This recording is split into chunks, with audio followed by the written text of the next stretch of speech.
ये ज्ञात हुआ कि कांग्रेस पार्टी के राष्ट्रीय अध्यक्ष श्री मल्लिकार्जुन खड़गे जी और अन्य वरिष्ठ नेता जैसे श्री राहुल गांधी, श्रीमती प्रियंका गांधी, श्री वेणुगोपाल जी इत्यादि अकस्मात धरने पर जा बैठे और ये भी बताया गया कि वो स्थान धरने के लिए बहुत ज़्यादा अनुकूल नहीं है, उससे बहुत ज़्यादा असुविधा हो रही है जनसाधारण को।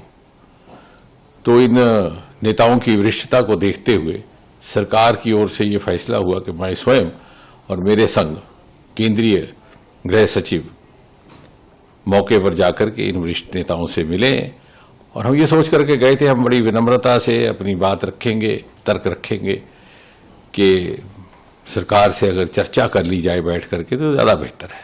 बहरहाल वहां पहुंचने पर हमें श्री राहुल गांधी जी ने ये आग्रह किया कि यदि सरकार संसद में चर्चा के लिए तैयार हो जाती है नीट और उसके साथ संबंधित शिक्षा संबंधित विषयों को लेकर के, तो वो तुरंत अपना धरना समाप्त कर देंगे। मैंने ये बात उनसे एक मर्तबा नहीं 2-3 बार पूछी।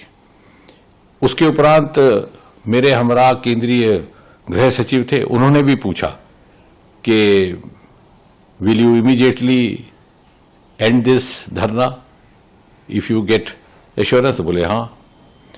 फिर हमने थोड़ी सी मुशक्कत की, एक्सरसाइज की, सरकार के शीर्ष नेतृत्व से चर्चा हुई और हमें ये कहा गया कि आप सरकार की ओर से उनको आश्वासन दीजिए कि सरकार को कोई आपत्ति नहीं है, सरकार तैयार है संसद में चर्चा करने के लिए, नीट को लेकर के भी, उसके साथ संबंधित विषयों को लेकर के भी, जो आंदोलन है उसको लेकर के भी।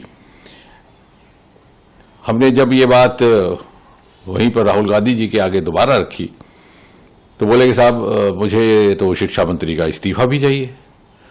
तो हमने कहा साहब अभी कुछ ही क्षण पहले आपसे बार बार जब पूछा गया कि आपका क्या मुतालबा है तो आपने ये कहा था कि अगर मुझे ये आश्वासन दिया जाए कि संसद में कांग्रेस पार्टी को भारत सरकार चर्चा करने देगी या करने के लिए तैयार है तो मैं तुरंत ये धरना समाप्त कर दूंगा। लेकिन अब आप अपनी बात से हट रहे हैं। तो बोले साहब ये तो मेरी मर्जी है, मेरी मांगें बदल चुकी हैं। हमने कहा sir this is not fair, you are changing the goal post. बोले दिस इज माई विश।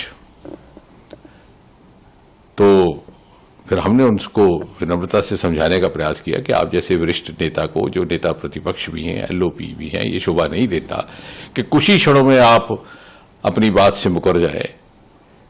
जब सरकार ये कह रही है कि संसद में चर्चा के लिए तैयार है, न केवल इस विषय को लेकर बल्कि इस विषय के साथ संबंधित अन्य सभी विषयों को विस्तृत चर्चा के लिए तैयार है, तो बोले साहब नहीं, हम तो यहीं बैठेंगे, आप हमें उठा लीजिए। बोले साहब मैं तो आपसे चर्चा करने आया था बड़ी विनम्रता से, आपको उठाने का तो हमारा इरादा नहीं था, मैं तो सिर्फ आपसे यह अनुरोध करने आया था। लेकिन ऐसा लग रहा है कि आप शायद आप उस मूड में ही नहीं है कि आप कुछ वाया मीडिया या रास्ता निकाला जा सके।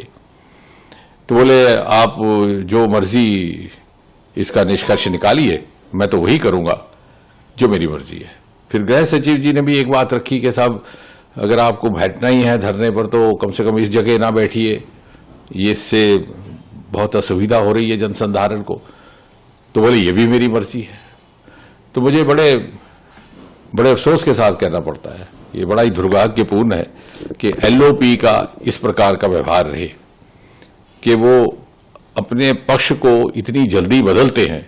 और इसका अर्थ ये हुआ कि वो कन्फ्लिक्ट के मूड में है, वो चाहते ही नहीं कि सरकार के साथ सहयोग करके जनहित के विषयों पर चर्चा की जाए या जनहित के विषयों को आगे बढ़ाया जाए। वो ये मन बना करके आए हैं कि कन्फ्रंटेशन हो, कन्फ्लिक्ट हो, मुझे कोई मुद्दा मिले। लेकिन हम जानते हैं इस देश का आम इंसान, आम नागरिक इतनी समझ रखता है कि उस प्रकार की पॉलिटिकिंग में या इस तरह की राजनीतिक नौटंकी के झांसे में नहीं आने वाला। और जहां तक सरकार का ताल्लुक है, आपको स्मरण होगा आज प्रातः ही प्रधानमंत्री जी ने बहुत स्पष्ट कहा है कि नीट और पेपर लीक इत्यादि विषयों के लेकर के जो लोग भी जिम्मेवार हैं उनके खिलाफ कड़ी से कड़ी कार्रवाई की जाएगी, की भी जा रही है। बहुत सारे लोग हिरासत में भी लिए गए हैं। ये एक ऐसा विषय है जिससे लगभग देश का हर प्रदेश मुतासिर हुआ है, प्रभावित हुआ है, और हम अपने बच्चों के साथ अन्याय नहीं होने देंगे, ना ही बर्दाश्त करेंगे। उसके बावजूद भी यदि विपक्ष और नेता प्रतिपक्ष सहयोग करने को तैयार नहीं है तो मुझे विश्वास है देश की जनता देख रही है।